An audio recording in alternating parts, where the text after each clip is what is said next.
আসসালামু আলাইকুম ওরহমতুল্লাহি ওবরাকাতু। বিসমিল্লাহির রহমানির রহিম। ইয়াকা নাবুদু ওয়া ইয়াকা নাস্তাইন।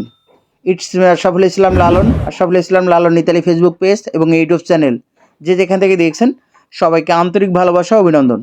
যারা ফেসবুকে থেকে দেখছেন ফেসবুক পেজটি লাইক ফলো শেয়ার দিয়ে এবং ইউটিউব চ্যানেলটি সাবস্ক্রাইব করে পাশে থাকুন, ধন্যবাদ। তো আজকের টপিকটি হলে যে আসলেই 2026 সালে আপনারা ক্লিক ডেতে অংশগ্রহণ করছেন। জানুয়ারির 12 তারিখে ছিল এবং ফেব্রুয়ারিতে স্পন্সর এবং ডোমেস্টিক দুইটা ক্যাটাগরি ক্লিক ডেতে অংশগ্রহণ করবেন অনেকে। তো এই ক্লিক ডেতে অংশগ্রহণ কারা করতে পারবে আমি আবার একটু ক্লিয়ার করে বলে দিই। যারা 2025 সালের 23 অক্টোবর থেকে ডিসেম্বরের 7 তারিখ পর্যন্ত যারা প্রি কম্পিলার বা দোমান্দা বা ফর্ম ফিল আপ যারা করতে পারছে তারাই কিন্তু এই ফেব্রুয়ারির তে আপনার ক্লিক ডেতে অংশগ্রহণ করতে পারবে। আর অলরেডি কিন্তু এগ্রিকালচার যেটা ওইটা কিন্তু 12 জানুয়ারিতে চলে গেছে গা। এখন আরেকটা টপিক যেটা হলো যে 2023 সাল এবং 24 সালের ভুক্তভোগী অনেকে রিটার্ন পাসপোর্ট এনে বসে আছেন, আবার অনেকে পাসপোর্টগুলো রিটার্নও পান নাই। সেই 2023 সালে আগস্টে জমা হয়েছেন, সেপ্টেম্বরে জমা হয়েছেন, অক্টোবরে জমা হয়েছেন, নভেম্বরে জমা হয়েছেন, ডিসেম্বরে জমা হয়েছেন। তো এখনও কোনো রকম কোনো খবর পাইতেছেন না এবং অনেকে স্ক্যান কপি জমা দিচ্ছেন, কোনো রকম সমাধান পাইতেছেন না। আবার অনেকে ফ্যামিলি বিষয় 2024 সালে জমা দিয়েও এখনও সমাধান পাইতেছেন না। তো সকল বিষয়গুলো নিয়ে আজকে ভিডিও থাকবে এবং বিশেষ করে 26 সালে যারা আবেদন করতেছে তাদের রিসিভতা নিয়ে।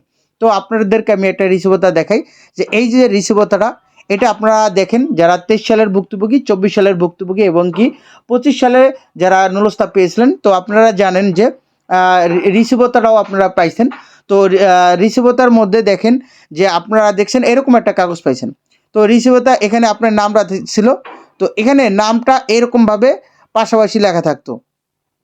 এ দেখেন রিমন মোহাম্মদ। তো এই যে এরকমভাবে তার এইরকমভাবে লেখা থাকতো যে এই মানে পাশাপাশি লেখা থাকতো। এই দেখেন এই যে একটা নাম, তার এই যে তার মানে ফার্স্ট নেম লাস্ট নেম এরকমভাবে সাইডে সাইডে লেখা থাকতো। কিন্তু এখন 25 সালের যে রিসিভতার মধ্যে এখন মানে 26 সালের রিসিভতার মধ্যে বা 25 সালের রিসিভতার মধ্যে এখন দেখেন কিভাবে লেখা থাকে নামটা আপনি দেখাইতেছে। তো এই দেখেন এটা কিন্তু লম্বাভাবে লেখা থাকে যে হাসান মাহাদি। তো এই যে লম্বাভাবে রিসিভতা এটা কিন্তু 2026 সালে রিসিভতার মধ্যে এটা লেখা থাকে। কিন্তু ওইটা না করে দেখেন এই যে একজন মানে তাকে সম্পূর্ণ এডিট করে দিছে। সেই 2023 সালে 24 সালে যারা ভুক্তভোগী আছেন তারা এরকমভাবে ফরম্যাটে পাইছিল যে যেমন রিমন মোহাম্মদ রেজাউল করিম। তো এরকম সাইডে লেখা থাকতো। তো এই যে 26 সালে আপনাদেরকে দেখালাম এরকমভাবে লম্বাভাবে থাকে। প্রত্যেকে যারা রিসিভতা পেয়েছেন অনেকে পিডিএফ ফাইল নিয়েছেন। তো এরকমভাবে লম্বাভাবে যেমন যে মাহাদি হাসান। তো এই মাহাদি হাসান দেখেন লম্বাভাবে লেখা। তো এই যে এডিটটা করা দেখেন কিভাবে এডিটটা করছে। তো এরকমভাবে যারা এডিট করে এখনও প্রতারণা করতেছে। তো আসলে তাদের কি করবেন? ভুক্তভোগীরা সেই 2023 সাল থেকে এখন অবধি অনেকে এই তাদের কারণে সমাধান পাইতেছে না। এখন আবার নতুন করে 26 সালে যদি প্রতারণা করে তাহলে কিন্তু তারা আসলে কোথায় যাইবে? তারপরেও আপনাদেরকে অনেক সতর্ক করি। তো আরেকটা বিষয় কি, যারা 23 সালে 24 সালে ভুক্তভোগী আছেন তারা অবশ্যই জানবেন যে আপনাদের অনেক আগে থেকে অবগত করছি। তো আপনার একটা মোবাইল নাম্বার আমি অনেক সুন্দরভাবে আমি বোঝানোর চেষ্টা করি আপনাদের যে আপনার একটা মোবাইল নাম্বার কি সিম চালান, গ্রামীণ, বাংলালিংক, এয়ারটেল যে কোনো সিম চালান, একটা কোড আছে। তো নাম্বার কিন্তু ভিন্ন ভিন্ন থাকবে কিন্তু কোডটা কিন্তু এটা কেউ আলাদা করতে পারে না। তো যেমন এগ্রিকালচার জন্য আলাদা কোড, স্পন্সরের জন্য আলাদা কোড, ডোমেস্টিকের জন্য আলাদা কোড, ফ্যামিলির জন্য আলাদা কোড। তো আমরা যেহেতু জানুয়ারি 12 তারিখে যেটা ক্লিক দিয়ে গেছে ওইটার আপনার এগ্রিকালচার গেছে। তো এগ্রিকালচার কোডটা এটা আমি অনেক আগে থেকে আপনাদেরকে ক্লিয়ার করছি। আসলে এই দালাল চক্র বা প্রতারক বা মূর্খ প্রতারক এটা যদি প্রতারণা করে তারপরেও কিন্তু যোগ্যতা লাগে, কিন্তু এদের যে যোগ্যতা নাই তারপরেও লাখ লাখ টাকা আপনাদের কাছ থেকে হাতিয়ে নিতেছে। বারবার আমার জায়গা থেকে চেষ্টা করি। দেখেন এগ্রিকালচার কোড নাম্বার কোনটা, এই যে আপনার শহর নাম্বার দেখেন বিএ। এই বিএ মানে কি, এটা আপনার বাড়ি শহর মানে সংক্ষেপে এখানে লেখে রিসিভতার মধ্যে সংক্ষেপে বিএ দিছে, এটা মানে বাড়ি শহর। এটা আপনি এই রিসিভতার সংক্ষেপে রিসিভতার ভিতরে সংক্ষেপে দেওয়া এটা ফুল নামটা আমার Ashraful Islam Lalon Italy Facebook page এবং ইউটিউব চ্যানেলে এটা আমি কিন্তু পোস্ট করছি, ওইখান থেকে দেখে নেবেন আপনারা রিসিভতা পাইবেন। এই সংক্ষেপে এরকম লেখা থাকবে যে বিএ এনএ, এনএ নেপোলি, বিএ মানে কি বাড়ি শহর, তারপর এ বি মানে আবিলিনো শহর এরকমভাবে লেখা থাকে। তো এই বিএ মানে কি বাড়ি শহর, তারপর কি সংখ্যা থাকে 031 মানে এই কোড থাকলে আপনি বুঝবেন যে এটা এগ্রিকালচার। প্রত্যেকের এরকমটা কোড থাকবে এগ্রিকালচার যারা আবেদন করছেন। তো দালাল চক্র বা প্রতারক মূর্খ দালাল তো ভালো আছে খারাপ আছে, যারা প্রতারক মানে মূর্খ প্রতারক যে তারা তো বুঝবে না, তারা বুঝবে এটা একটা কোড, এটা যে কোনো মানুষের আলাদা আলাদা হয়ে যাবে, তো তারা ওই হিসাব করে এডিটটা করবে।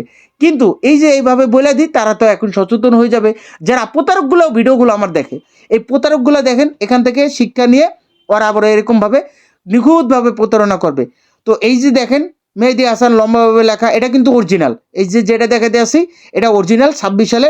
এই যে আপনার ডেট কত টাইমে মানে কত তারিখে আবেদন হয়েছে, তো আপনারা জানেন যে এগ্রিকালচার জানুয়ারি 12 তারিখে ক্লিক দিয়ে গেছে। তো এই দেখেন 2026, তো 01 মানে কি 1 মাস মানে জানুয়ারি, তারপর 12 তারিখ, এই যে 9টা 1, তারপর 50 সেকেন্ড মানে 9টা 1-এ 50 সেকেন্ডে হয়েছে।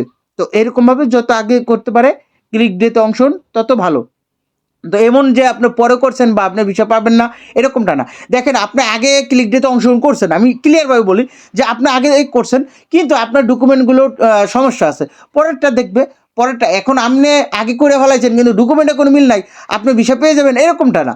তো এইটা ডকুমেন্ট যখন যাচাই বাছাই করতে যাবে তখন যদি আপনার ফেক থাকে তখন ওটা আপনার ক্যান্সেল করে পরেরটা চেক দিবে। তো এরকমভাবে লটারির মাধ্যমে তবে আগে করা ভালো। সিএস টেস্ট ডিএফ 26 মানে সিএসটেস, এটা এগ্রিকালচার সংকেত বোঝায়। তো এটা তো আপনি জানেন। তো এখানে উপরে এই যে কোম্পানির নাম থাকে, তারপরে এই যে আপনার নাম, যে যার নামে এটা রিসিভতা হয়েছে তো তার নামে, এগুলো আমি অনেক আগে থেকেই বুঝাইছি। তবে আপনাদের দেখাই, এই যে এটা কিন্তু অরিজিনাল। দেখেন যতই বড় করি এটা এটা কিন্তু সমস্যা হইতেছে না। দেখেন পুরো একের ক্লিয়ার, লেখাগুলো একবার ক্লিয়ার, কোনো রকম ভাঙতেছে না, হইতেছে না। তো এরকম আরও কিছু আছে, অন্যভাবে আমরা চেক দিই, তারপর আপনাদের বোঝানোর সাথে এরকম। এ দেখেন 2026 1 জানুয়ারি মানে 12 জানুয়ারি, এই যে সুন্দরভাবে লেখা।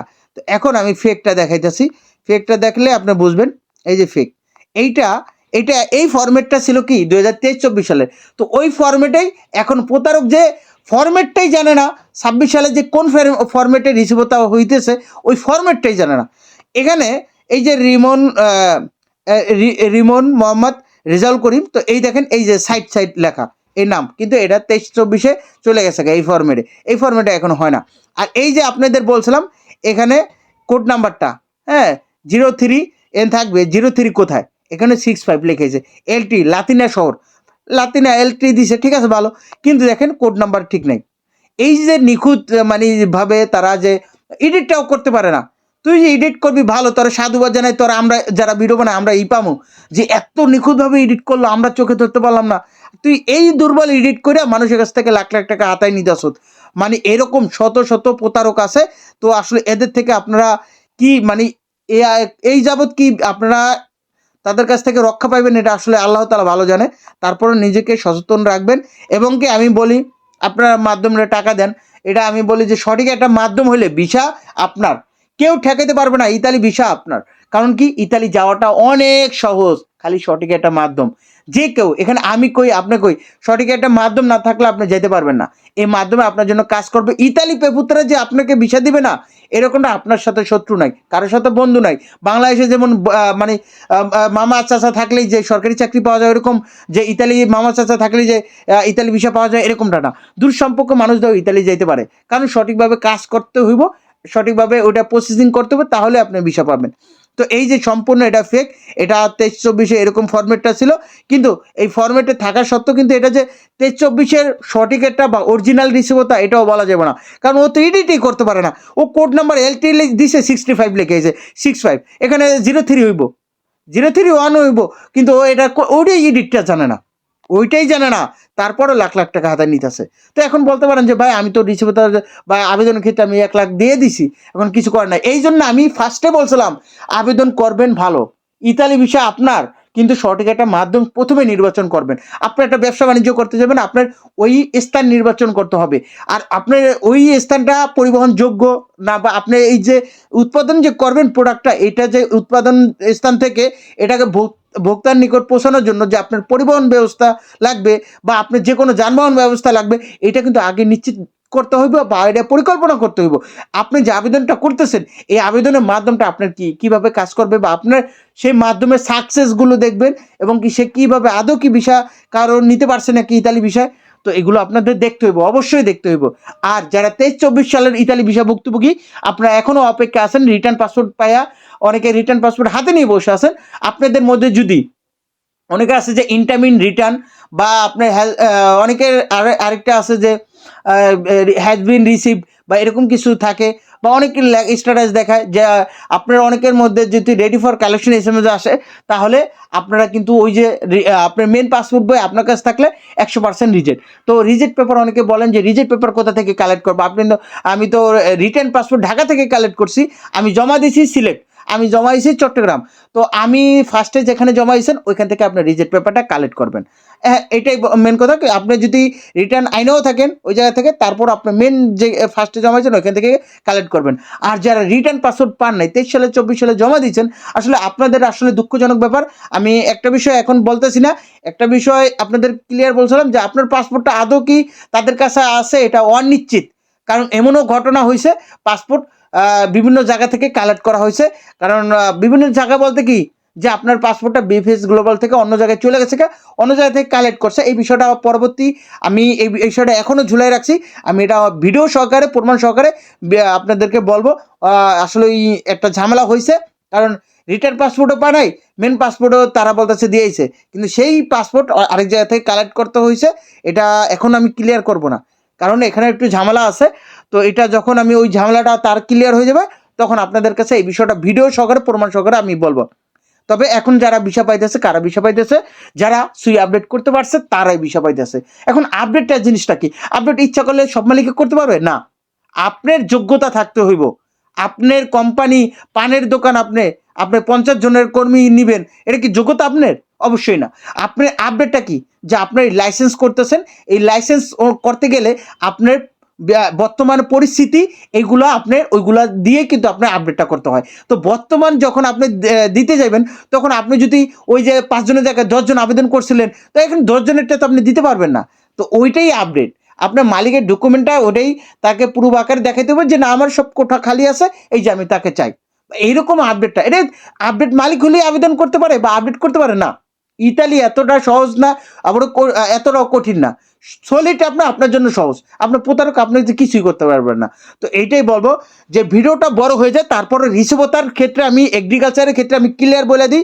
এখানে এলটি শহর থাকবে, এই যে এখানে এলটি লেখা আছে, বা আপনার নেপোলি থাকতে পারে, এনএ থাকতে পারে, এভি থাকতে পারে, এই জায়গাটায় সংক্ষেপে মানে শহর কোড এটা বলে।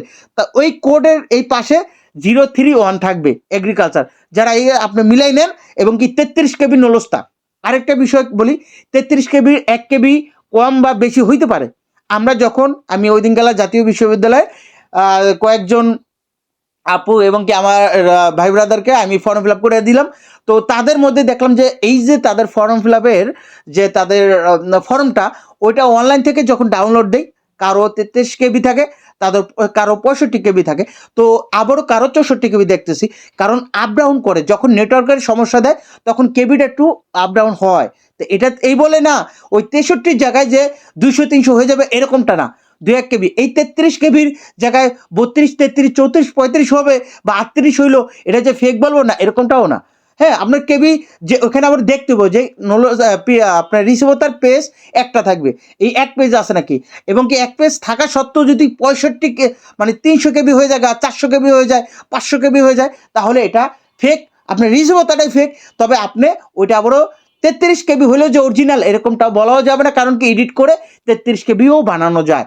তা এই জন্য সঠিক একটা ভালো একজন লোক দিয়ে আপনি এগুলো যাচাই বাছাই করতে হবে, এবং কি আপনি নিজেকে সচেতন হইতে হইব। তাহলে এই যে আমি এটা ফেক দেখালাম, এটা আবার অরিজিনাল আমি এটা রিসিভতা আমি দেখাই দিতেছি। তো এই অরিজিনাল রিসিভতা এরকম নাম থাকবে লম্বা করে, এই যে মেহেদি হাসান এরকমভাবে লম্বা করে থাকবে, এবং কি এই যে বিএ বাড়ি শহর, এই যে 031, এই কোডটা সবার থাকবে।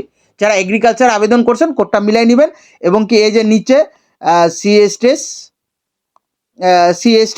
DF26 এরকম লেখা থাকবে। আর আপনার তো তারিখটা অবশ্যই এখানে 2026, তারপর জানুয়ারি 12 তারিখ মিলাই নেবেন, এবং এই টাইম বিভিন্ন টাইম থাকতে পারে, টাইম আগে পরে যত টাইমে আপনি ক্লিক দিয়ে তো অংশগ্রহণ করবেন ওইটা থাকবে।